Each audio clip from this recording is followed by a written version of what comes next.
নমস্কার, আমি বৈশাখী। শিল্প সাহিত্য বাই বৈশাখী চ্যানেলে সকল শ্রোতা বন্ধুদের স্বাগত জানাই। আজ আপনাদের বলবো গল্প অলীক সহবাসে। গল্প পাঠ এবং গল্প লেখায় আমি বৈশাখী বিশ্বাস দেবনাথ। গল্পটি প্রাপ্তমনস্ক শ্রোতা বন্ধুদের জন্যে। প্রথম থেকে শেষ পর্যন্ত শুনবেন। ভালো লাগলে অবশ্যই লাইক করবেন, কমেন্ট করবেন, শেয়ার করবেন এবং আপনাদের প্রিয় চ্যানেল শিল্প সাহিত্য বাই বৈশাখী সাবস্ক্রাইব করে বেল বাটন প্রেস করে পাশে থাকতে একদম ভুলবেন না। বন্ধুরা, শিল্প সাহিত্য বাই বৈশাখী এখন চলে এসেছে ইউটিউব মিউজিক পডকাস্টে। ইচ্ছে করলে আপনারা সেখান থেকেও গল্প শুনতে পারেন এবং আপনাদের ব্যক্তিগত মতামত আমার সঙ্গে শেয়ার করতে পারেন। আজ আপনাদের বলবো গল্প অলীক সহবাসে। গল্প পাঠ এবং গল্প লেখায় আমি বৈশাখী বিশ্বাস দেবনাথ। গল্পটি প্রাপ্তমনস্ক এবং প্রাপ্তবয়স্ক শ্রোতা বন্ধুদের জন্যে। আজকের গল্পটি একটি সত্যি ঘটনা অবলম্বনে লেখা বাস্তব চরিত্রের গল্প। এক্সকিউজ মি দাদা, ওই প্যান্টটা একটু দেখান তো। এইটা ম্যাডাম, ওই কালো রঙেরটা। এগুলো বুঝি খুব কমফোর্টেবল?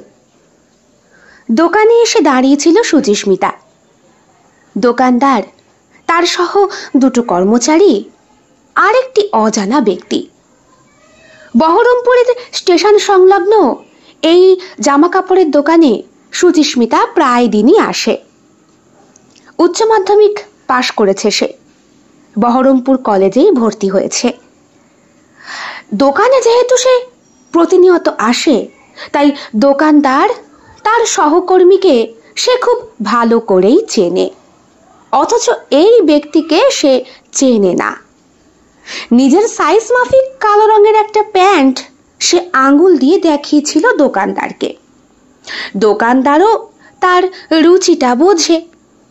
উনি সেই প্যান্টটা বের করছেন ঠিক এমন সময় এই অচেনা অজানা একটি ছেলে জিজ্ঞেস করে বসলো, প্যান্টগুলো কমফোর্টেবল কিনা।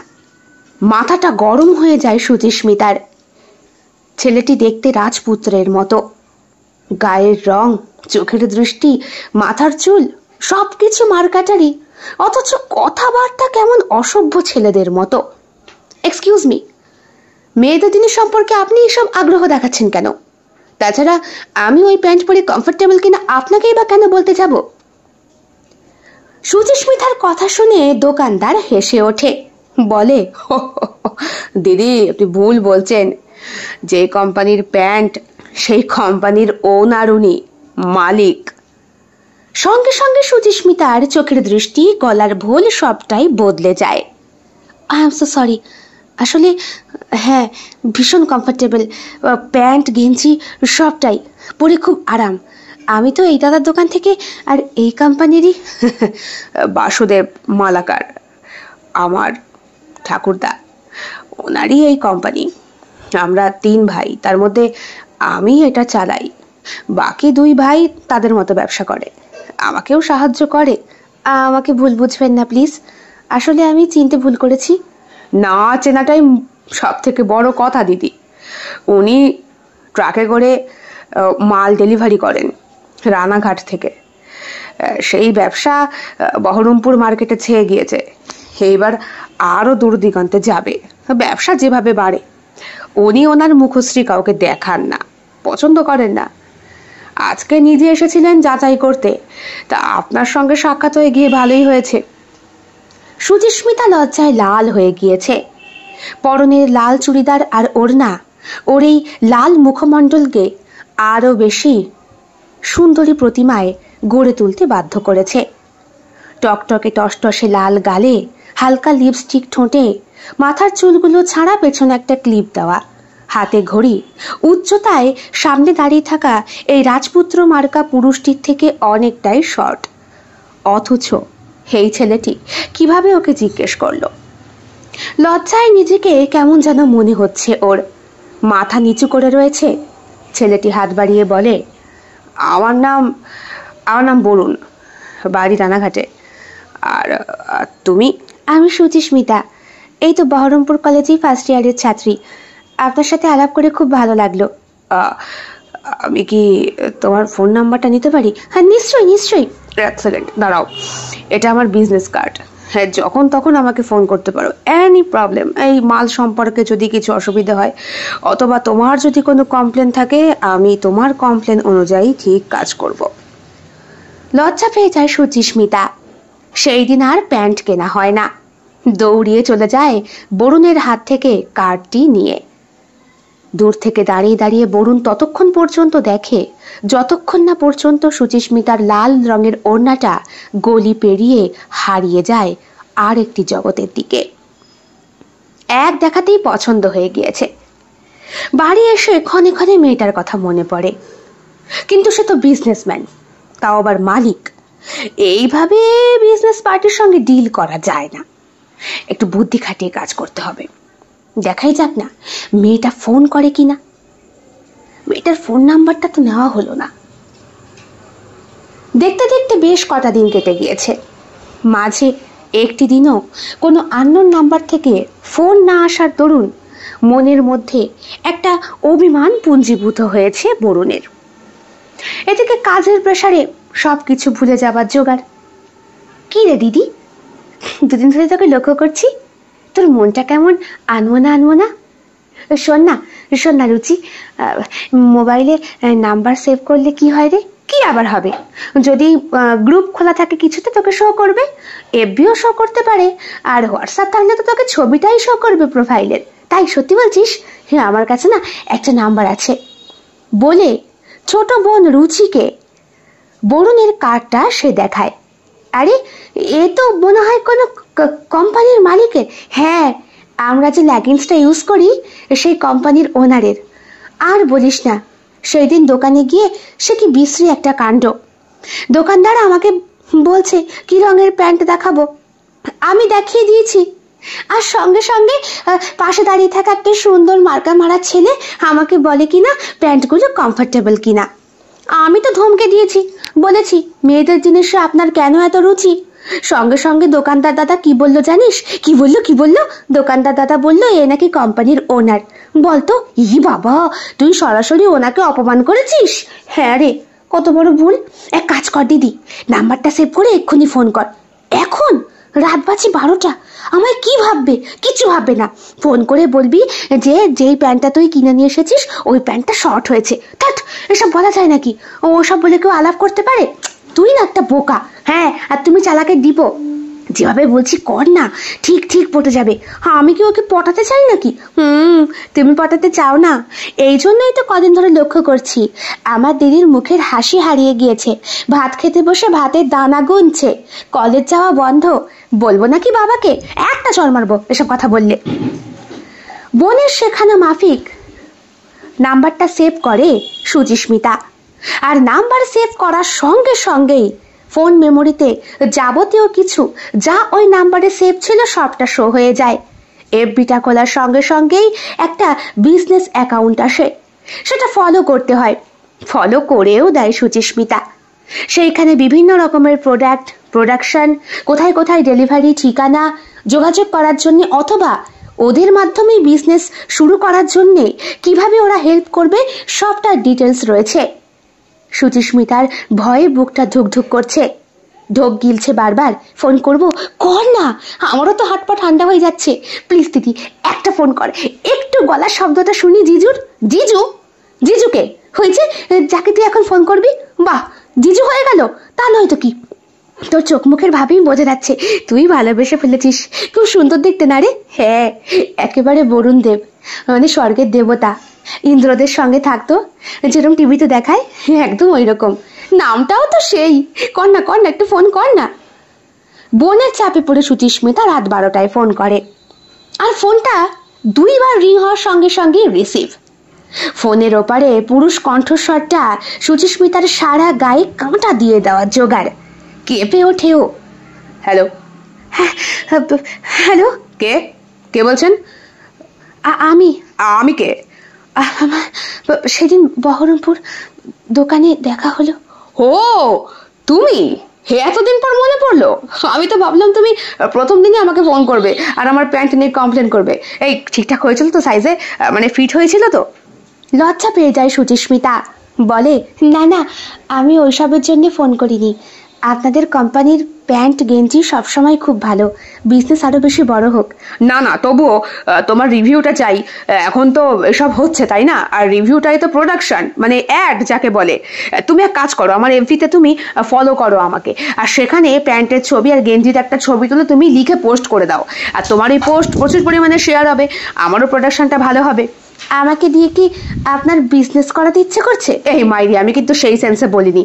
দেখো, তুমি আমার কাস্টমার, তাই। ও, শুধু কাস্টমার? এইবার ফোনের অপর প্রান্তে থাকা বরুণের বুকের ভেতরে বিরাট বড় ঝড় ওঠে। এতদিন ধরে সে তো এই মেয়েটার ফোনের অপেক্ষাতেই ছিল। প্রথম দর্শনেই ভালো লাগা, আর ভালো লাগাটাই বুকের ভেতরে পুঞ্জীভূত হয়ে জমে থাকা ভালোবাসার আদ্যাক্ষর। এই জীবনে এখনো পর্যন্ত কোনো মেয়ে আসেনি যে বসন্তের দোলা দিয়ে কোকিল কণ্ঠস্বরের গান শুনিয়ে যাবে। এই মেয়েটি তো প্রথমেই বসন্তের দোলা দিয়ে কোকিলের কণ্ঠস্বরটা এখন শোনালো। আমরা বন্ধু হতে পারি? শব্দটা আসে বরুণের তরফ থেকেই। হেসে দেয় সূচি, বলে, হ্যাঁ হতে পারি, যখন তখন ফোন কিন্তু অ্যালাউ নেই। হ্যাঁ, পড়াশোনা করি তো। হ্যাঁ, অবভিয়াসলি তুমি তো স্টুডেন্ট, তাও আবার উচ্চ মাধ্যমিক পাশ করেছো, ফার্স্ট ইয়ারে পড়ছো। এত কিছু কি করে জানলেন? এ বাবা, তুমি তো বললে বহরমপুর কলেজে পড়ো। ও, আমি বলেছি তাই না? আসলে মাঝে মাঝে শরীরটা খারাপ করে তো, সবকিছু কেমন যেন গোলমাল হয়ে যায়। আচ্ছা রাখি, হ্যাঁ, রাত অনেক হয়েছে। হ্যালো হ্যালো, এই হ্যালো হ্যালো। যা, ফোনটা কেটে দিয়েছে মেয়েটা। বিছানায় শুয়ে শুয়ে বরুণ চিন্তা করছিল আদ্যপান্ত। মেয়েটার কথাই ভাবছিল আর নিজেকে থাপ্পড় মারছিল। কেন সাইদিন কার্ডটা দিয়ে বেশি স্মার্ট ভাব দেখাতে গেল? কেন বলতে পারলো না তোমার ফোন নাম্বারটা দাও? যাক, ফোন তো করেছে, চটপট নাম্বারটা সেভ করে ফেলি। নাম্বার সেভ করার সঙ্গে সঙ্গেই এফবিতে শো করলো সুচিস্মিতার প্রোফাইল। সত্যি মেয়েটা কি সুন্দর দেখতে! ওকে এক দেখাতে এত ভালো লাগলো। পৃথিবীতে এতগুলো মেয়ের মাঝখানে এই বহরমপুরের মেয়েটি কি আমার জন্যে? ভগবান ওপর থেকে হাতে লিখে রেখেছেন আমার হাতের রেখায় ওর নামটা, বরুণ সুচিস্মিতা, B+S। এ তো আমার বন্ধুর মতো অবস্থা। আমার খুব কাছের একটা বন্ধু, তারও তো একই হাল, S+B দিয়েই তার সংসার। আমারও বুঝি B+Sই হবে। যাক, যে ছেলে মেয়েটা হবে তার নামটা হয় S না হয় B, না হলে দুটোর কম্বিনেশনেই রাখবো। এত কিছু কেনই বা চিন্তা করছি? আদেও মেয়েটা আমাকে ভালোবাসবে কিনা, নাকি আমারই সব আকাশ পাতাল চিন্তা। স্যান্ডো গেঞ্জি পরা, পরনে হাফ প্যান্ট, বুকের ওপরে সমানে হাত ডলছে বরুণ। বুকটা চিনচিন করছে একটা কেমন ব্যথায়। ভালো লাগার ব্যথা, ভালোবাসার ব্যথা, নাকি একটু কাছে পাবার গুঁতো? আর ছেলেরা একটু এরকমই হয়। ওদের ভালোবাসলে, মনে দোলা দিলে একটু কাছে পেতে ইচ্ছে করে, একটু হাত ধরতে ইচ্ছে করে, একটু জড়িয়ে ধরতে ইচ্ছে করে, একটু আলতো ঠোঁটের স্পর্শ। না বাবা, ওটা আবার বাড়াবাড়ি হয়ে যাবে ভাবে বরুণ। কোলবালিশটাকে ঝাপটে ধরে সুচিস্মিতার প্রোফাইলের ছবি দেখতে দেখতেই কখন যেন ঘুমের কোলে ঢলে পড়েছে তার ক্লান্ত হৃদয়। পরের দিন সকালবেলা ঘুম থেকে উঠে নিজের ব্যবসা সংক্রান্ত কাজে তাকে আবার ছুটতে হবে বহরমপুরে। ভাবে যাবার আগে একবারে সুচিস্মিতাকে একটা ফোন করবে। না না না, ভোরবেলা ট্রাকে করে বেরোতে হবে। ট্রাক আগে যাবে, ও যাবে ট্রেনে করে। দরকার নেই, আজকে বরং মালটা ডেলিভারি দিয়ে ওকে একটা সারপ্রাইজ দেওয়া যাবে। বলবো আমি বহরমপুর থেকে ঘুরে এসেছি। হেঁটে ওর আরো বেশি খারাপ লাগবে। যেমন ভাবনা ঠিক তেমনই কাজ। পৌঁছে গিয়ে যথাক্রমে নিজের কাজকর্ম সেরে যখন ফিরবে, ঠিক সেই সময় হঠাৎ করে সুচিস্মিতাকে ওই দোকানে দেখে বরুণ। এ কি তুমি? আপনি? হ্যাঁ, তোমাকে সারপ্রাইজ দেবো বলে ভেবেছিলাম এখান থেকে বেরিয়ে একটা ফোন করব। ভারী দুষ্টু লোক তো। হ্যাঁ, বেরিয়ে কেন? ভাগ্যিস আমি এসেছিলাম। এই গেঞ্জিটা পাল্টাতে হবে, আমার গায়ে ভীষণ টাইট হচ্ছে। ইস, আমার কোম্পানি, দেখি দেখি বলে এমন ভাব করলো বরুণ, দোকানদারের মনে হলো বাবা, মাল তো ডেলিভারি দিতে আসছে না, যেন দোকানটাতেই হরপ করতে বসেছে। এই কার্তিক কাকা, এটা পাল্টে দাও। হ্যাঁ, দিচ্ছি। কাস্টমারদের অসুবিধা হলে পাল্টাতেই তো হবে। তাছাড়া বাপু, তুমি 7 দিন পরে এসো দেখি। কার্তিক তা বুঝতে পারে এদের মধ্যে কিছু একটা হচ্ছে, না হলে এতটা ঘনিষ্ঠতা কেন? বাবা শোনো, গেঞ্জি তো পাল্টানো হলো, একটু ঘুরে আসি চলো। কোথা থেকে? এই আশেপাশে কোনো দোকান থেকে। না না বাবা, বাবা দেখলে খুব রাগ করবে। কেন? তোমার বাবা কি জমদূত নাকি? আমার বাবা এখানকার 10টা বড় বিজনেসম্যানের মধ্যে একজন, বুঝলে? আমাদেরকে সময় দেওয়ার এতটুকু ফুরসত তিনি পান না, সব সময় ঘর আর বাহির। বাড়িতে আমরা 2 বোন, আমি আর রুচি, মা থাকে। আর আর কি? আর কিছু না। এই শোনো, তোমার তোমার চোখের তলায় এরকম কালি পড়েছে কেন গো একদিনে? ওই শরীরটা একটু খারাপ করেছিল তাই। শরীর খারাপ? কি হয়েছিল? কিছু না, ও আমার মাঝে মধ্যেই হয়, আবার ঠিক হয়ে যায়। আমি বরং আসি, কলেজে গিয়েছিলাম তো, ফিরতে পথে এলাম। আসি। ফোন করো, ফোন ফোন। হ্যাঁ করব। বুকের মধ্যে এক বুক ভরসা আর আশা নিয়ে বরুণ আবার ট্রেনে ওঠে। আবার বুকের বাঁ সাইডটায় চিনচিনে ব্যথা। না না, হার্ট অ্যাটাকের ব্যথা নয়, সুচিস্মিতাকে দেখে বহরমপুরে রেখে আসার ব্যথা। মনে হচ্ছে যদি সঙ্গে করে নিয়ে চলে আসা যেত তাহলে কত ভালোই না হতো। ওর সম্পর্কে তো কিছুই এখনো পর্যন্ত জানা হলো না। খুঁটিয়ে খুঁটিয়ে ওকে পরখ করতে হবে, ওকে চিনতে হবে, ওকে জানতে হবে, তারপর তো। বাড়ি ফিরে বরুণ হাত পা ধুয়ে ঘরে ঢোকে। দাদা বললেন, কিরে আজকে সন্ধে পার করে ফেললি, অন্যদিন দুপুর দুপুর ফিরে আসিস। হ্যাঁ দাদা, ওই একটু দরকার ছিল। তা কার্তিক কাকা বললো তুই নাকি অনেকক্ষণ আগে বেরিয়ে গিয়েছিস, ঢুকলি এখন? দাদার নিজের ব্যবসা থাকতেও এই ভাইয়ের ব্যবসার মধ্যে ফোফরদা দালালি মাঝে মাঝে বেশ রাগই হয় বরুণের। তবুও বর দা বলে কিছু বলতে পারে না। এমনি দাদা একটু ঘুরতে গিয়েছিলাম ওই হাজারদুয়ারির সাইডটা। সেটা বলবি তো, বললেই হয়। বাড়িতে মা চিন্তা করে বলেই তো বলি, নাহলে তোর আবার রাগ হয়। রাগ হবে কেন বাবু? আয় বড়ু, খেতে বস, আয়। অরু তরু তুইও আয়। 3 ভাই, অরুণ, বরুণ আর তরুণ। তরুণ ছোট, বরুণ মেজ আর অরুণ বড়। খেতে বসেছে সবাই মিলে। বাবা বললেন, তা ব্যবসাপত্র কেমন চলছে তোমাদের? ভালোই বাবা, বলল বড় ভাই। তরুণকে জিজ্ঞেস করলেন, তা তোমার চানাচুরের ব্যবসা? ভালোই চলছে। শুধু ভালোই চলছে বললে তো হবে না বাপ, শুধু রানাঘাটের মধ্যে থাকলে তো হবে না। দাদাকে দেখে শেখো। বহরমপুর মার্কেট ধরেছে, কলকাতা মার্কেট ধরো, তারপর দিল্লি, বোম্বাই, মাদ্রাস, কত জায়গা আছে বাবা। ওইখানে আরো ভালো ভালো কোম্পানি আছে। ইনভেস্টমেন্ট করতে হয়, আমি করব, যা লাগে নাও, ব্যবসাটাকে দাঁড় করাও।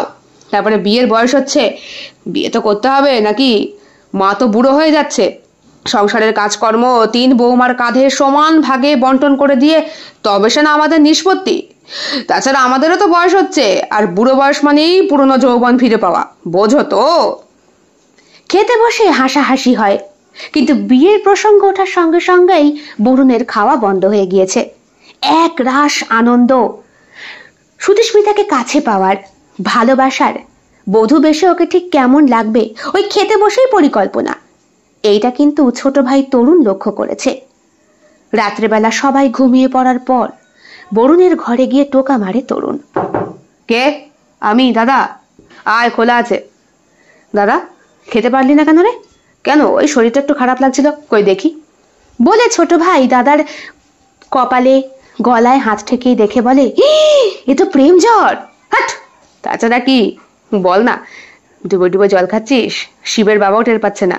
শিবটাকে এখানে, আরে আমাদের বাপ। বল না বল না, কি হয়েছে বল না। কিছু হয়নি বলছি তো, তিলকে তাল করিস না, যায় না থেকে ঘুমিয়ে পড়। ভাইকে তাড়িয়ে দেয় বরুণ, দরজাটা বন্ধ করে দেয়। ঠিক সেই সময় ফোন করে সুচিস্মিতা। রাত তখন 11:30 বাজে। এত দেরি করলে কেন? ওই দেরি হয়ে গেল, আসলে পড়াতে এসেছিল। দেরি করবে না বেশি, আমার খুব চিন্তা হয় তোমার জন্য। কেন? হ্যাঁ হয় চিন্তা, তাই শোনো, আমি দিন 3-4 পরে আবার যাচ্ছি বহরমপুর বিজনেসের কাজে। আমার সঙ্গে কিন্তু তুমি দেখা করবে। আমার 3-4 পরে দেখা করা সম্ভব না, আমার ডাক্তারের কাছে অ্যাপয়েন্টমেন্ট আছে। ডাক্তারের কাছে অ্যাপয়েন্টমেন্ট কেন? ওই একটু শরীরটা খারাপ করেছিল তাই। ও প্লিজ একটু দেখা করো না, তোমার সঙ্গে দেখা না করলে আমার যে ভালো লাগে না। কেন? এত দেখা করার কি আছে? আমি আপনার কে হই? বরুণ বলতে পারে না। তুমি আমার কে হও আর কতটা হও। মাত্র কয়েকদিনের চোখের দেখা, ফোনে 2-1 দিনের কথা, তাতেই মনের ভেতরে তুমি অনেক জায়গা জুড়ে ফেলেছ।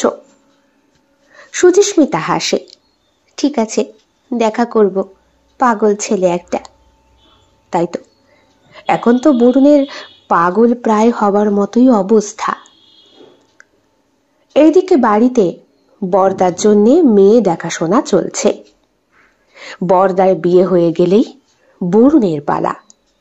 কিন্তু সুচিস্মিতা তো বয়সে অনেকটা ছোট, তার উপরে স্টুডেন্ট, এখনো কলেজ পাশ করেনি। বরুণ আবার একটু শিক্ষিত মেয়ে ভালোবাসে। যদিও সুচিস্মিতার সাথে 2-1 দিনের আলাপে যতটুকু বুঝতে পেরেছে, তাতে এটা স্পষ্ট, মেয়েটি কিন্তু পড়াশোনা করতে চায়, ওই অন্যান্য মেয়েগুলোর মতো নয়। একটা আননোন নাম্বার থেকে ফোন গেল, ছেলেটাকে না যাচাই করেই প্রেমে পড়ে গেল, ওইসব না।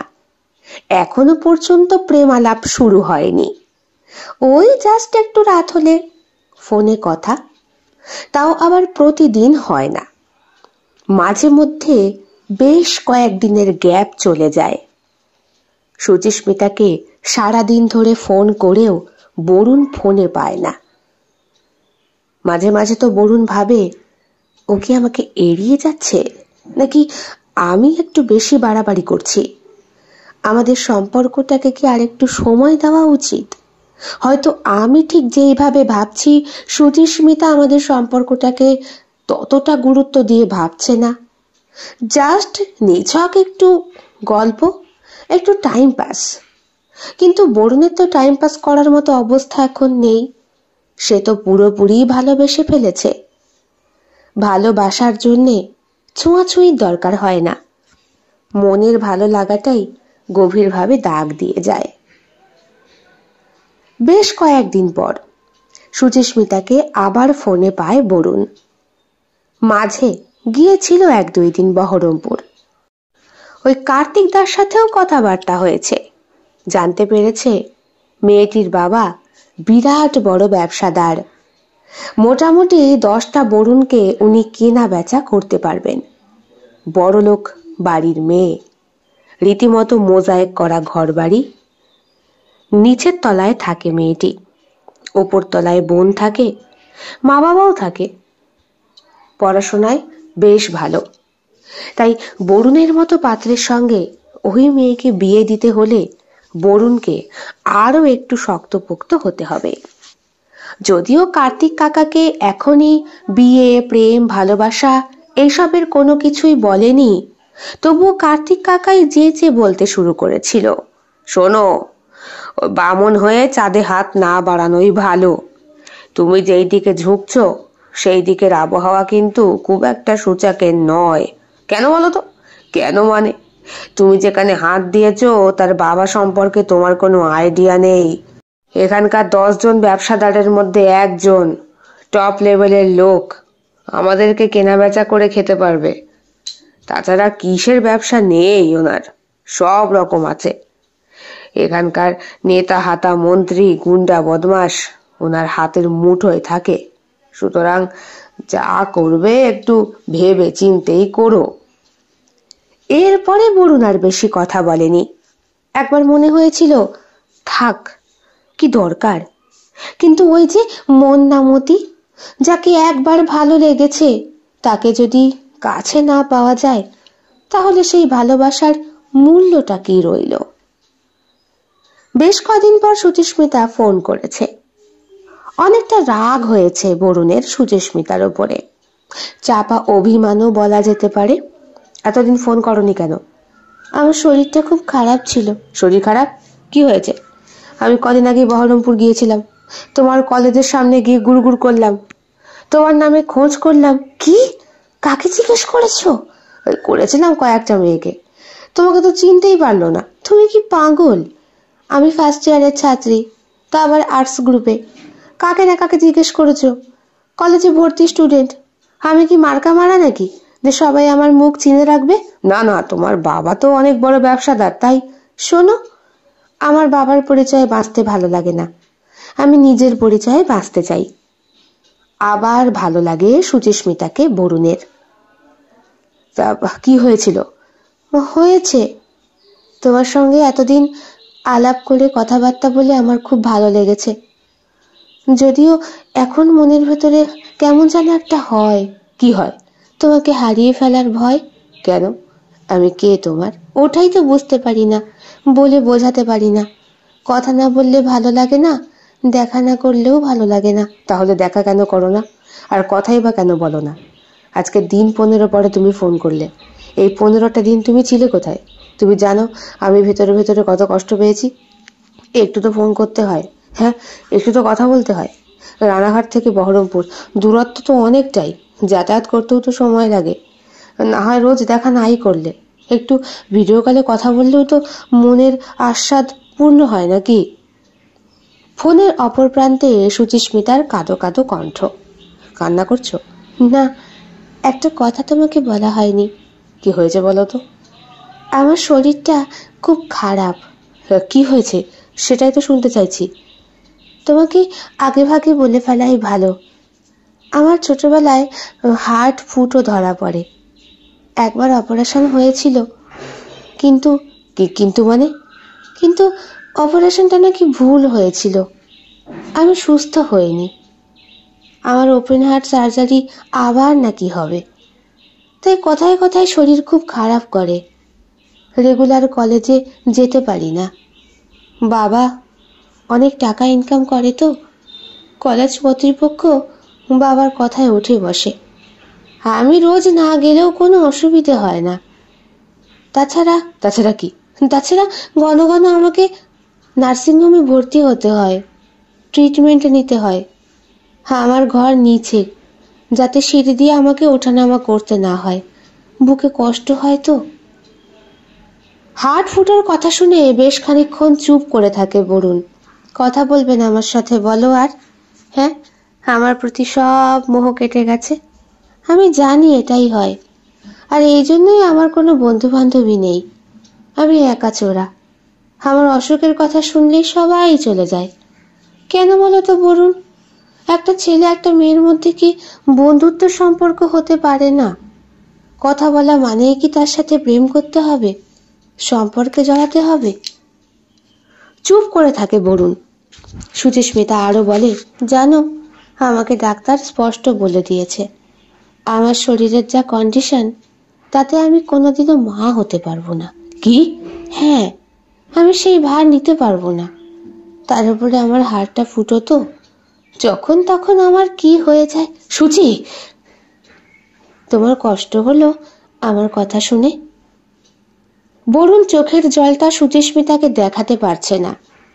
মাত্র এই কয়েকদিনে সুচিস্মিতার প্রতি যে অপার্থিব টান ও অনুভব করছে, সেইটা ওর এই সত্যি কথা বলার জন্যে যেন আরো 10 গুণ বৃদ্ধি পেল। মনে মনে স্থির করলো, বরুণ, বিয়ে করতে হলে ওকেই করব, যেহেতু ও সত্যি কথা বলেছে, মিথ্যে কথা বলে আমার সঙ্গে সম্পর্কে জড়ায়নি। সুচিস্মিতা, তোমার সঙ্গে দেখা করতে চাই আগামীকাল, তোমার কলেজের সামনে। আসবে? আমার শরীরটা তো ভালো নেই। একটু এসো, শরীর ভালো হয়ে যাবে, কথা দিচ্ছি। সেই দিন রাতে বরুণের ঘুম আসে না।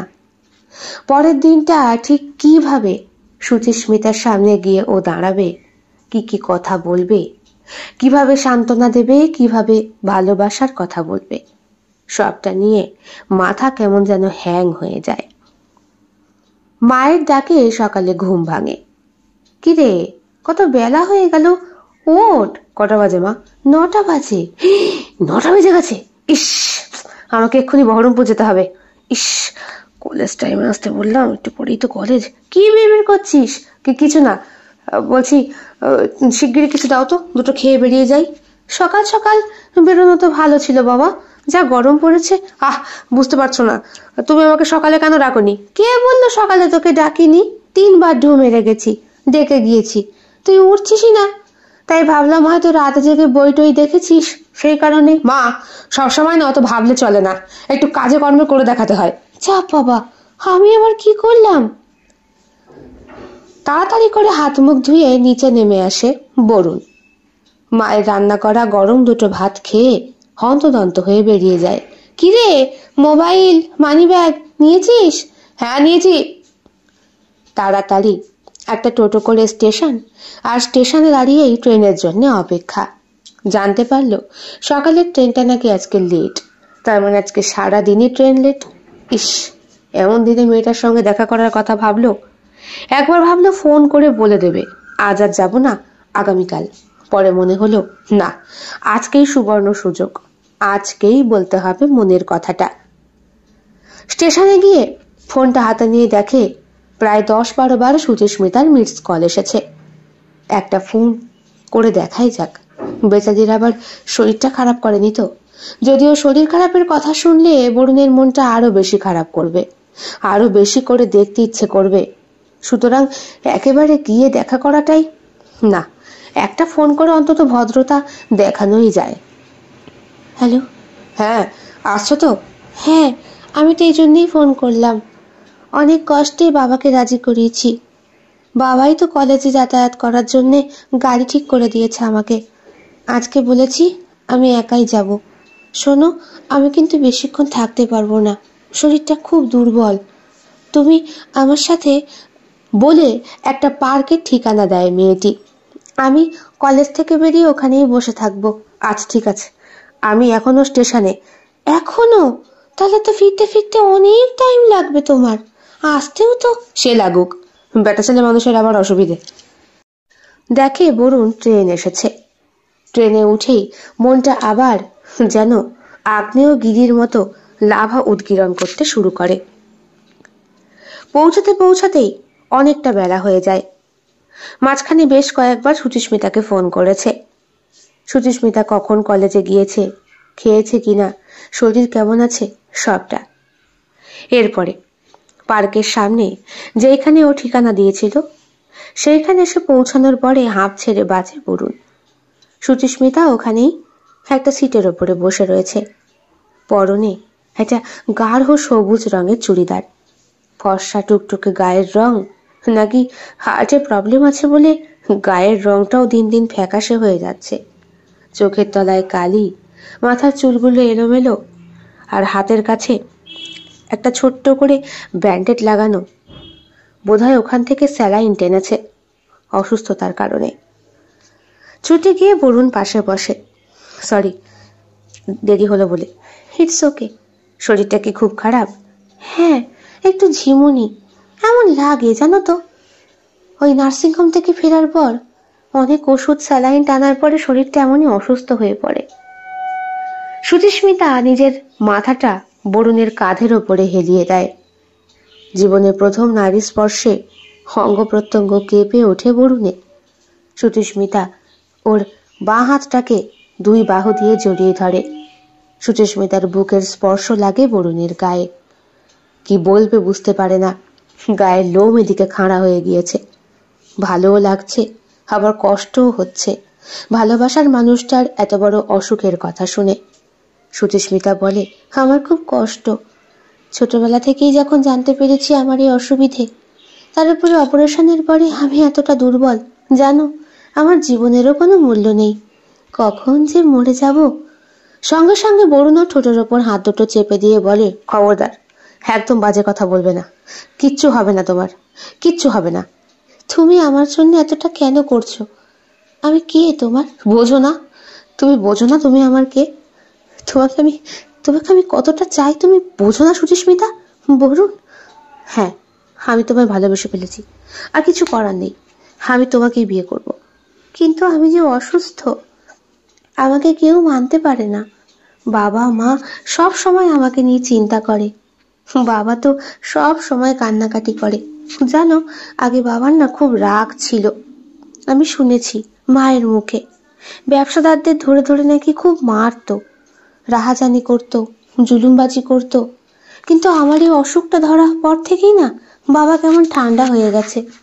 বাবার ব্যবসাপত্র এখন খুব ভালো চলে, বাবার ভয় ছাড়াই। তবুও যেহেতু আগে ভয় দেখাতো, তাই এখনো মানুষ ভয় পায়। মা তো বলে বাবার পাপের ফল নাকি আমার শরীরের ওপর দিয়ে। ওসব পাপ পুণ্য বলে কিচ্ছু হয় না, যার যার কর্মফল শেষে করে। শোনো, তুমি এসব নিয়ে একদম চিন্তা করবে না, তোমার কিচ্ছু হবে না। আমি আমি একটা কথা বলবো তোমাকে? বলো। আমার না বৃষ্টিতে ভিজতে খুব ইচ্ছে করে, কিন্তু ঠান্ডা লেগে যাওয়ার ভয়ে মা ভিজতে দেয় না।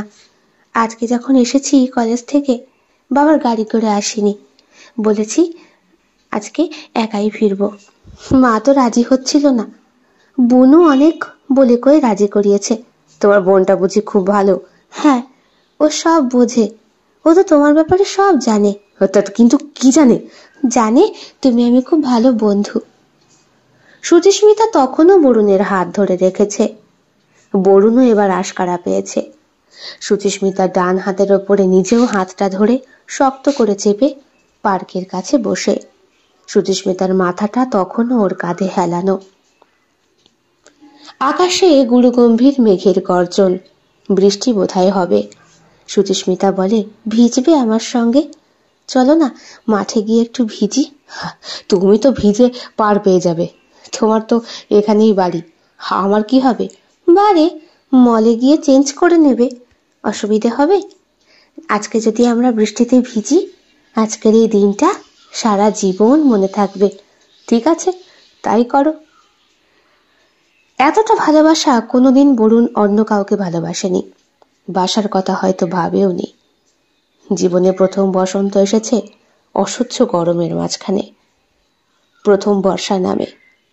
বৃষ্টিতে পার্কের মাঝখানে দাঁড়িয়ে দাঁড়িয়ে ভেজে দুটি প্রাণ, দুটি দেহ, দুটি মন আর দুটি আত্মা।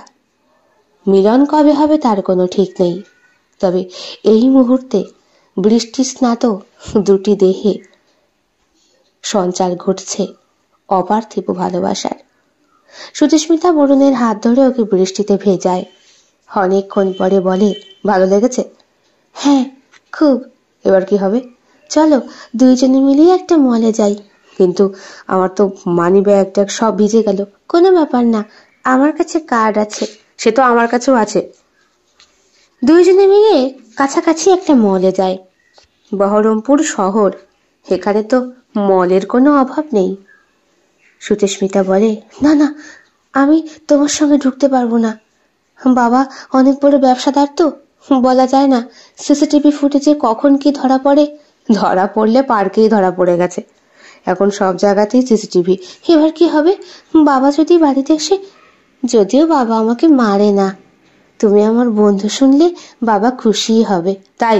কিন্তু তোমার বাবা সম্পর্কে যে আমি শুনেছি উনি খুব রাগী মানুষ, বিরাট বড় ব্যবসাদার, সবাইকে নাকি চড়িয়ে খায়। ওই যে বললাম, যা করেছে আগে করেছে। আমার অসুখ ধরা পড়ার পরে বাবা কেমন মিইয়ে গেছে। আলাদা আলাদা ভাবে ওরা মলে ঢোকে। জামা কাপড় পরে যখন বেরোয় তখনও আকাশে মেঘ ডাকছে, সন্ধে ঘনিয়ে এসেছে, রাতও হয়ে এসেছে অনেকটা। তোমার ব্যাগ কোথায়?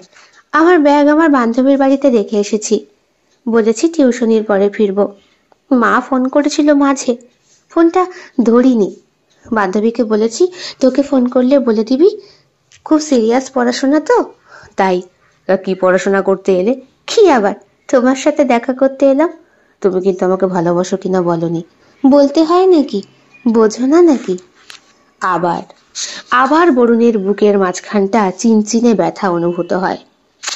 তবে খোলা রাস্তার মধ্যে তো আর এই ব্যথা নিবারণের জন্য সুচিস্মিতাকে ভালোবাসা যাবে না। তার জন্য দরকার নিস্তব্ধ নিরালা একটা ঘর। না, এখনই সব ভালোবাসা উজাড় করে দেখানোর কি আছে? অনেক সময় আছে। আগে সুচিস্মিতা বড় হোক, পড়াশোনা করুক, নিজের পায়ে প্রতিষ্ঠিত হোক, তারপর না হয় বাড়িতে বাড়িতে বিয়ের প্রস্তাব। এইটা মনে মনে চিন্তা করার আগেই বরুণের ভয় হয়, বাড়ির লোকে মানবে তো? সুচিস্মিতা অসুস্থ, এটা শুনেই না পিছিয়ে বসে। কথায় বার্তায় সম্পর্ক একটু একটু করে আরো বেশি এগোচ্ছে। ওদিকে সুচিস্মিতাও পড়াশোনা করছে।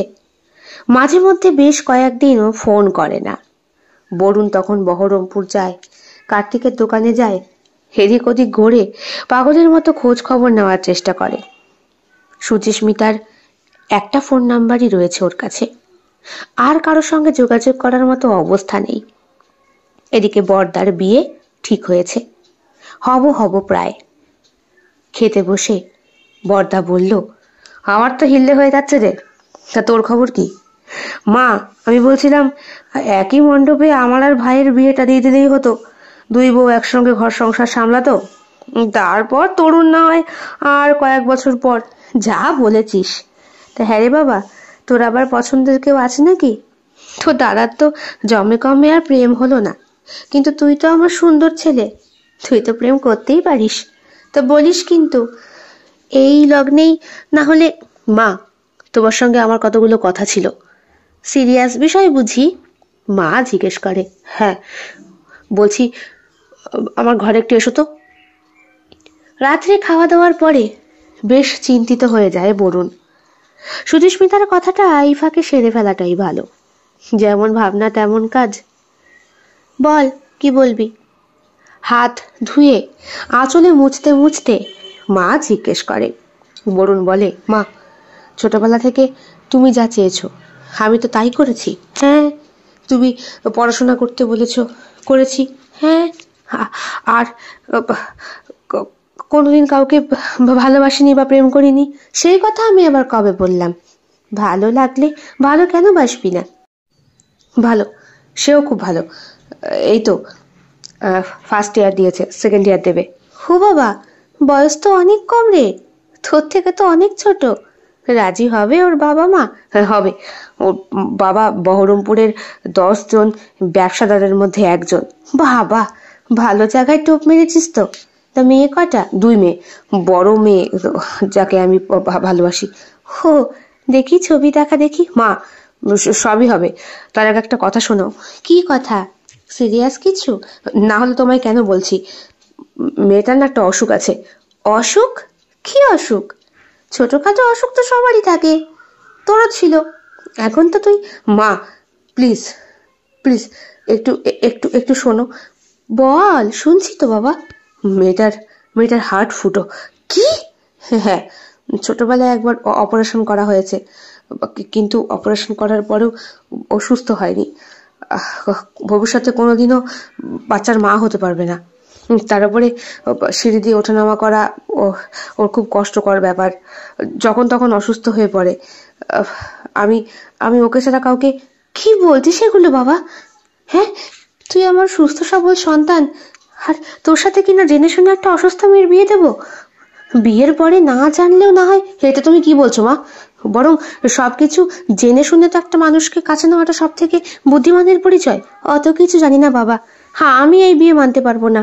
বাড়ির সব বউ, মানে তোর বড়দার, তোর ছোট ভাইয়ের বউরা বিয়ে করে বাড়িতে 2টো মেয়েকে এনে ওদেরকে দিয়ে খাটাবো, আর তোর বউ কোনো কাজ করবে না, সারাদিন ঠ্যাঙের ওপর ঠ্যাং তোলে। কিন্তু মা, ও তো অসুস্থ। অসুস্থ হোক আর যাই হোক বাবা, বিয়ের পরে সব মেয়েকেই বাড়ির কাজ করতেই হয় টুকিটাকি, সে যাই হোক না কেন। তাই বলে ওরম করে বসেই রেখে অসম্ভব।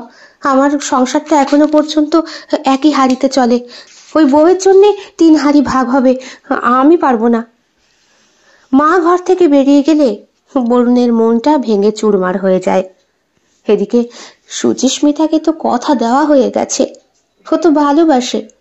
সুচিস্মিতা এই যে ওর বাঁ হাতটাকে শক্ত করে ধরেছিল, ওর দেহের স্পর্শ, ওর ওর কাঁধে মাথা রেখেছিল একটু আশ্রয় খোঁজার জন্য।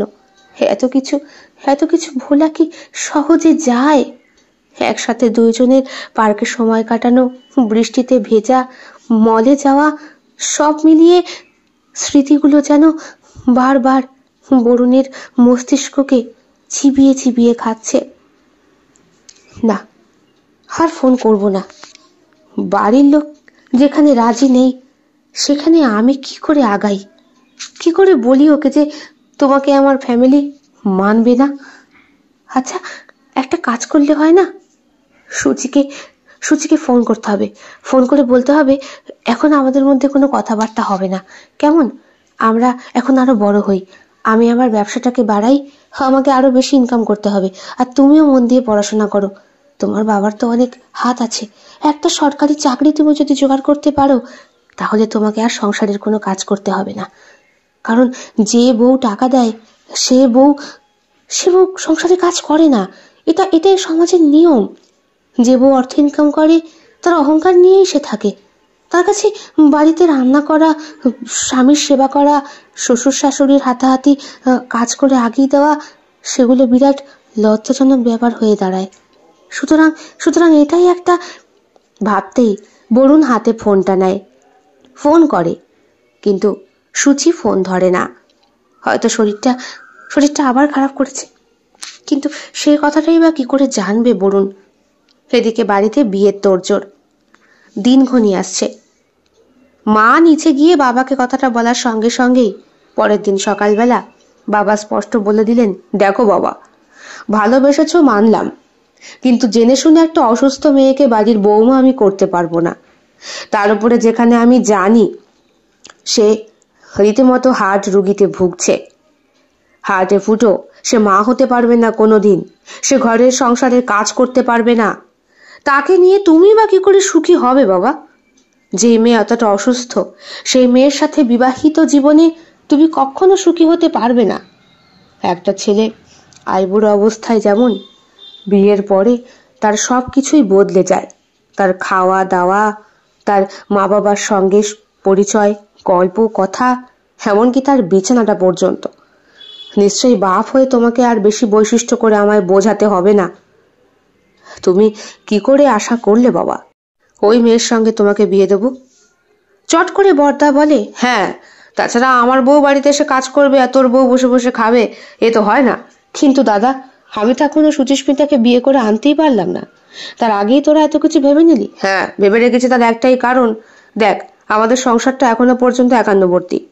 আমি চাই না তোর বউ এসে এই সংসারটাকে ভাঙচুর করে দিক।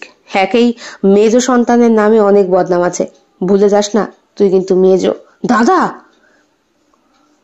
বউ আসতে না আসতেই দুই ভাইয়ের মধ্যে মন কষাকষি। মা কান্নাকাটি করে বললেন, দেখেছিস, ওই ডাইনিকে বিয়ে করে আনিস নে।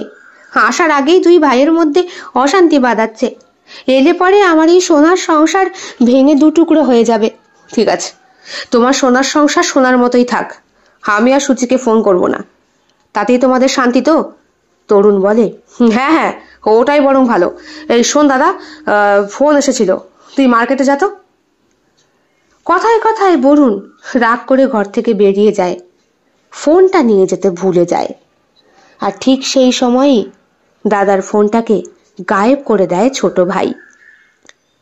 বাড়িতে আসে বরুণ অনেক রাতে। ব্যবসার কাজে এতটাই মশগুল হয়ে গিয়েছিল যে খাওয়া দাওয়া, ফোন সব কিছু ভুলে গিয়েছিল। কিন্তু বাড়িতে ঢোকার পরপরই পকেটে হাত দিয়ে বুঝতে পারে ফোনটা নেই। এ কি, আমার মোবাইলটা গেল কোথায়? যেই রাস্তা দিয়ে সে বাড়ি এসেছে সেই রাস্তাতেও তন্ন তন্ন করে খোঁজে, আশেপাশের দু একজনকে জিজ্ঞেস করে, কোনো খোঁজ পায় না। ভাবে থানায় গিয়ে একটা ডায়েরি করব।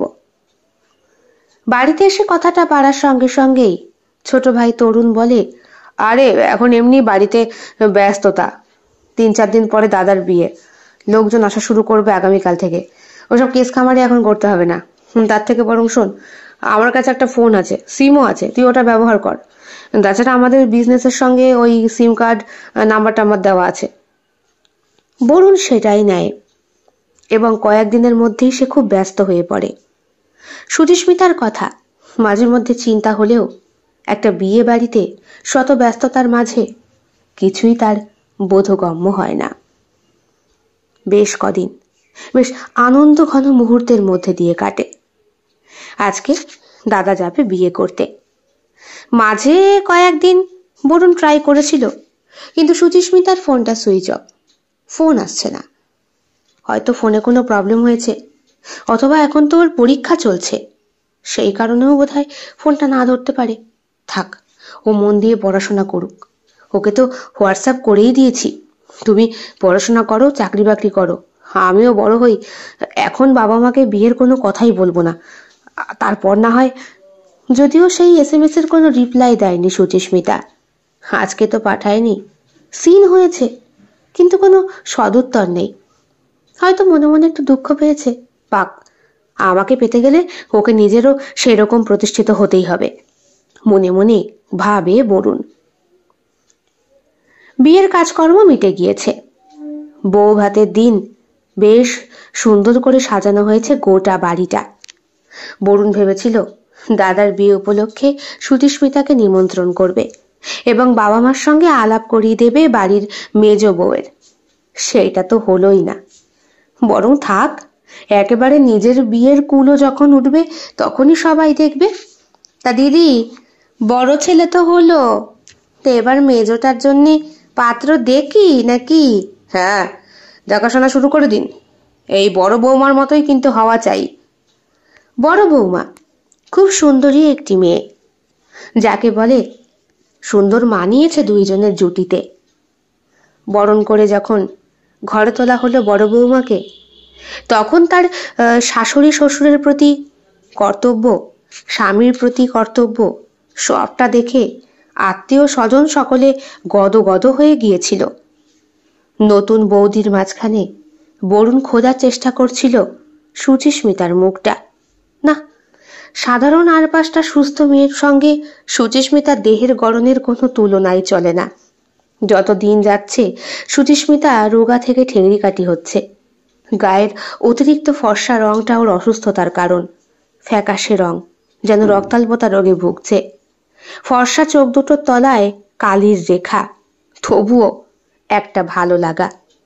মাঝে মধ্যেই ফেসবুকটা খুলে সুচিস্মিতার প্রোফাইলের পিকচারটা দেখে, কতদিন আগে দিয়েছে। মাঝে মধ্যেই কলেজে গিয়ে এক এক রকম ড্রেস পরে পিকচার বদলাতো সে। কিন্তু বেশ কয়েকদিন, না, এবার একটু ফোন করতেই হয়, খরাটা দরকার।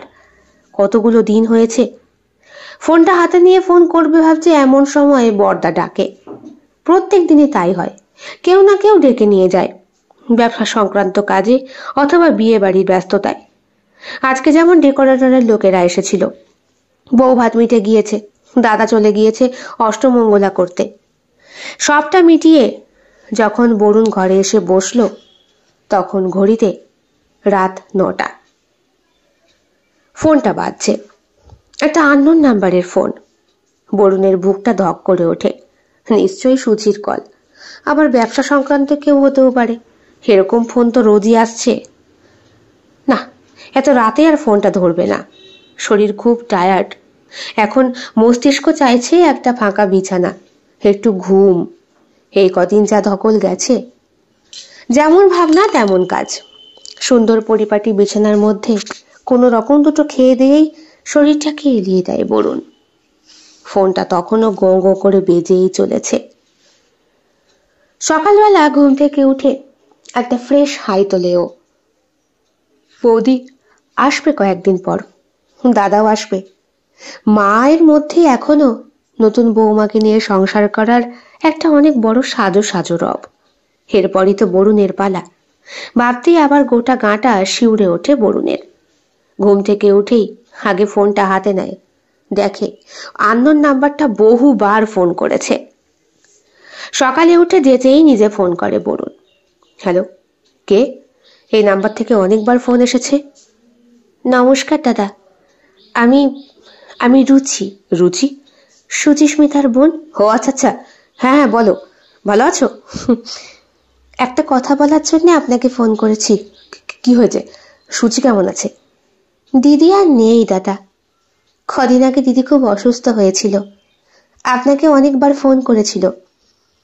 দিদিকে নার্সিংহোমে ভর্তি করানো হয়েছিল অপারেশনের জন্যে, কিন্তু অপারেশন টেবিলেই দিদি হার্ট অ্যাটাকে মারা যায়। অনেকবার কথা বলার চেষ্টা করেছিল দিদি আপনার সাথে, আপনি ফোনটা ধরেননি। তারপরে ফেসবুক ঘেটে ঘেটে আপনার বিজনেস অ্যাকাউন্ট চেক করে নাম্বারটা খুঁজে পেলাম। আপনার পার্সোনাল প্রোফাইলে দেখলাম দাদার বিয়ে বৌদির ছবি পোস্ট করেছেন। কিন্তু আমার দিদি যে হারিয়ে গেল দাদা, আর শেষ দেখা শেষ কথা আপনার সাথেই করতে চেয়েছিল। বাবা মা তারাও অনেক খোঁজ করেছিল, কিন্তু আপনি ফোনটা ধরেননি। আর এমনই একটা সিচুয়েশন, তখন রানাঘাটে এসেছে আপনাকে খবর দেবে। বাড়ির ঠিকানা দিতে ছাড়া তো কেউ জানে না। ফেসবুকে বিজনেসের ঠিকানা রয়েছে, তার উপরে আপনার বাড়িতে বিয়ের অনুষ্ঠান। ঠিকানা পেয়েও বা গিয়ে কি লাভ? আপনাকে ব্যতিব্যস্ত করা। দিদি আর নেই, আর ফিরবে না কোনোদিন। দিদির ফাঁকা ঘরটা এখন আমি বসে বসে কাঁদি। আমার মনের কথা বলার লোক চলে গেল যে, আমার খেলার সাথী চলে গেল। আমি এবার কি নিয়ে থাকবো বলতে পারেন? জানতাম দিদি বেশি দিন বাঁচবে না, আমার বাবা মাও জানতো, কিন্তু এত অল্প বয়সে এত কম সময়। বরুণ কথা বলতে পারে না। আপনার পুরনো নাম্বারে ট্রাই করা হয়েছে, সেই নাম্বারটায় অনেকেই ফোন ধরেছে, বোধহয় আপনার দাদারা বা আপনার বাবাও হতে পারে হয়তো, অথবা যদি আপনার নাম্বার হারিয়ে গিয়ে থাকে অন্য কেউ। কিন্তু নাম্বার হারিয়ে গেলে তো সেই ব্যক্তি আপনার পুরনো নাম্বারটাকে চালু রাখবে না। দিদি একবার ফোন করে বলেছিল আমি বরুণের সাথে কথা বলতে চাই, কিন্তু সেই ব্যক্তি ফোনটা কেটে দিয়েছে মুখের ওপরে। জানি না, দিদি একবারই শেষ কথা বলার জন্যই করেছিল। বরুণ ফোনটা রেখে দেয়, একটা টু শব্দ করে না, ঘর থেকে বেরিয়ে যায় নিজের বাইকটা নিয়ে। শুধু এইটুকু বলে যায় ঘরে উপস্থিত বাবা আর মাকে উদ্দেশ্য করে, চাল করে আমার ফোনটা না সরালেই পারতে বাবা। আমার ফোন তোমাদের কাছেই ছিল তাই না? সুচি ফোন করেছিল, ফোন ধরেছ অথচ আমায় দাওনি। সুচি আর বেঁচে নেই বাবা, ওই হার্ট ফুটো হয়ে যাওয়া মেয়েটা তোমাদের কাছে সংসার করতে আসবে না, কোনোদিন কোনোদিন আসবে না। আমি নিজেকে কি করে ক্ষমা করি বলো তো? আমি যে ওকে শেষ দেখাও দেখতে পারলাম না, শেষ কথাটা ওর সাথে বলতে পারলাম না, অথচ আমি ওকে কথা দিয়েছিলাম আমি ওকে বিয়ে করব। আমি ওকে স্বপ্ন দেখিয়েছিলাম আমার বউ করে আনার। ওর কোনো বন্ধু ছিল না, কেউ ওর সাথে কথা বলতে চাইতো না। ওর অসুস্থতার কথা শুনে সবাই দূরে সরে যেত। আমি আমি সেটুকু রাখতে পারলাম না। বরুণ শোন বাবা শোন। মা দাঁড় করানোর চেষ্টা করে, কিন্তু বরুণ বাইক নিয়ে ছোটে। সারা দিন পেরিয়ে যায়, দাদা খবর পেয়ে চলে এসেছে, তরুণও চলে এসেছে, আশেপাশের এলাকায় খোঁজ খবর করা হচ্ছে, কিন্তু বরুণের কোনো খোঁজ পাওয়া যাচ্ছে না। বরুণের খুব কাছের একটা বন্ধু ছিল, তার নাম অমিয়। তার কানে হঠাৎ করে খবরটা যায়, কি রে তরুণ, সকাল থেকে দেখছি তোর দাদা তুই এভাবে হন্যে হয়ে ঘুরছিস। অমিয়দা সর্বনাশ হয়ে গেছে, দাদা বাড়ি ছেড়ে পালিয়ে গেছে। মানে? বরুণ? হ্যাঁ, কি হয়েছে বলতে পারবো না, তবে সকাল থেকে ওর খুব মন খারাপ। পুরো কথাটা বলে না ছেলেটি, কিন্তু মনে মনে আঁচ করে অমিয়। কদিন আগেও ফুল কিনতে গিয়ে হঠাৎ করেই বরুণ বলে বসেছিল, জানিস ভাই, জীবনে একটা মেয়ে এলো, সেও আবার অসুস্থ, হার্ট ফুটো। খুব ভালোবেসে ফেলেছি, ফেলতেও পাচ্ছি না গিলতেও পাচ্ছি না। হে আবার কেমন কথা রে, যাকে ভালোবাসিস তাকে আবার ফেলবি কেন? আর অসুখ তো মানুষ মাত্রই হয়। আজকে ওর জায়গায় তুই অসুস্থ হলে কি করতি? মেয়েটা কি তোকে ছাড়তো? সেই জন্যই তো রে। কিন্তু বাড়িতে দেখ কিছুতেই মানছে না, বলছে অসুস্থ মেয়ের সঙ্গে আমাকে বিয়ে দেবে না, তুই বিয়ে করবি। তোর বাড়ির লোকের কি যায় আসে? তরুণ, কি হয়েছে আমায় বলতো? অমিয়দা, দাদা একটা মেয়েকে ভালোবাসতো, মেয়েটা মারা গেছে, তাই মন খারাপে। অমিয় জানতো মন খারাপ হলেই কোথায় গিয়ে দাঁড়ায় বরুণ। ফোন করে বলে, এ তোর বাইকটা একটু দিয়ে যাবি রে? আরে আমার লাগবে একটু, আয় না এক্ষুনি, জানিস তো আমার বাইক নেই। সকলের ফোন রিজেক্ট করলেও অমিয়র ফোনটা বরুণ রিজেক্ট করে না। সারা সকাল বিকেল সন্ধে পেরিয়ে রাত 8:30 নাগাদ বরুণের ফোনটা সে ধরে। বল, তুই কোথায় আছিস বলতো? যেখানে থাকার, কি হয়েছে বল? তোর বাইকটা একটু দে না, একটু দরকার লাগবে। আসছি। চলে আসে সে, দুইজনে মিলে বলে, তুই আসতে বড্ড দেরি করে ফেললি, এখন আমার মালিক বলতে যেতে হবে না, চল বলাগড় ঘাট থেকে ঘুরে আসি। দুই বন্ধু মিলে বাইকে করে রাত্রেবেলার ঘাট দর্শন করতে যায়।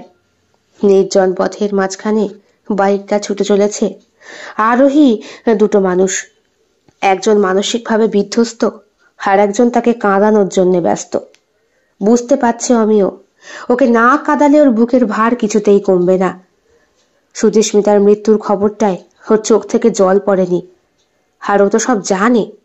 তাই এক কথায় দু কথায় হঠাৎ করে বরুণ বলে বসে অমিয়কে, জানিস, বাঁচাতে পারলাম না রে, আর বাঁচাতে পারলাম না।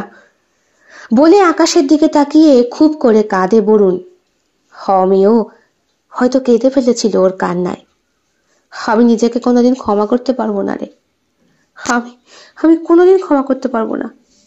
এতটা এতটা নিষ্ঠুর আমি কি করে হলাম।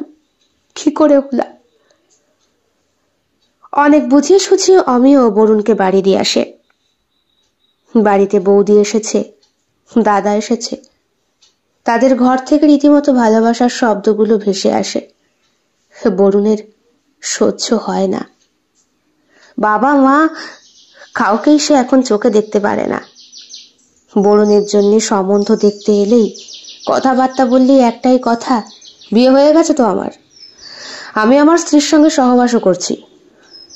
আর যেই সহবাস আমার আত্মার সঙ্গে মিশে আছে বাবা, আমি আমার বউকে কোনোদিন ত্যাগ করতে পারবো না।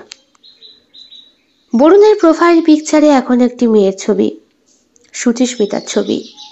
লাস্ট যেই ছবিগুলো সুচিস্মিতা নিজের প্রোফাইলে আপলোড করেছিল। মাঝে মধ্যেই কয়েকদিন অন্তর অন্তরই ছবি চেঞ্জ হয়।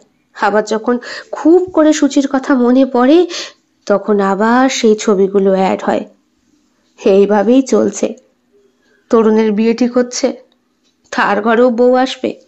আর বরুণ সে প্রতিনিয়তই বলেই চলেছে, আমার স্ত্রী আমার কাছে আছে, সুচি আমার কাছে রোজ থাকে, রোজ আসে, ওকে আমি ত্যাগ করতে পারবো না, কখনো কখনো না। আজও বেঁচে আছে সেই বরুণ। হারিয়ে গিয়েছে তার জীবন থেকে সত্যি সত্যি সুচি, কিন্তু হারিয়ে গিয়েও ভালোবাসা চির অক্ষয় বরুণের বুকের মাঝখানে। আপনারা আজকে যে গল্পটি শুনলেন, সেই গল্পটি আমাকে বলেছে আমারই বন্ধু বরুণ। গল্পের চরিত্রে নায়কের হিসাবে এই কারণেই ওর নামটাই ব্যবহার করা হলো। অসংখ্য ধন্যবাদ এত সুন্দর একটি সত্যিকারের ঘটনা আমাকে বলার জন্যে।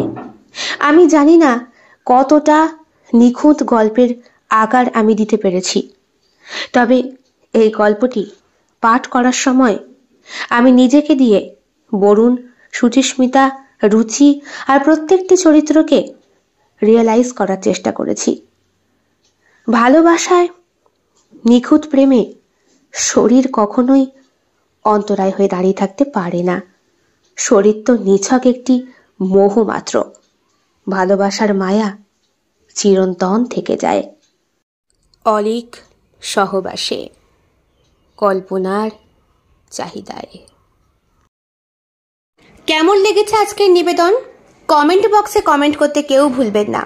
আর ভালো লেগে থাকলে অবশ্যই লাইক করবেন, শেয়ার করবেন এবং আপনাদের প্রিয় চ্যানেল শিল্প সাহিত্য বাই বৈশাখী সাবস্ক্রাইব করে অবশ্যই পাশে থাকবেন। দেখা হবে অন্য আরও একটি ভিন্ন স্বাদের গল্পের সঙ্গে খুব শিগগিরই। বন্ধুরা, বেল বাটন প্রেস করতে কিন্তু একদম ভুলবেন না, নতুন গল্পের নোটিফিকেশন চট জলদি পেয়ে যাবার জন্যে। দেখা হবে খুব শিগগিরই আরও নতুন একটি ভিন্ন স্বাদের গল্পের সঙ্গে। সবাই খুব ভালো থাকবেন, সুস্থ থাকবেন এবং শরীরের যত্ন নেবেন। বিদায়।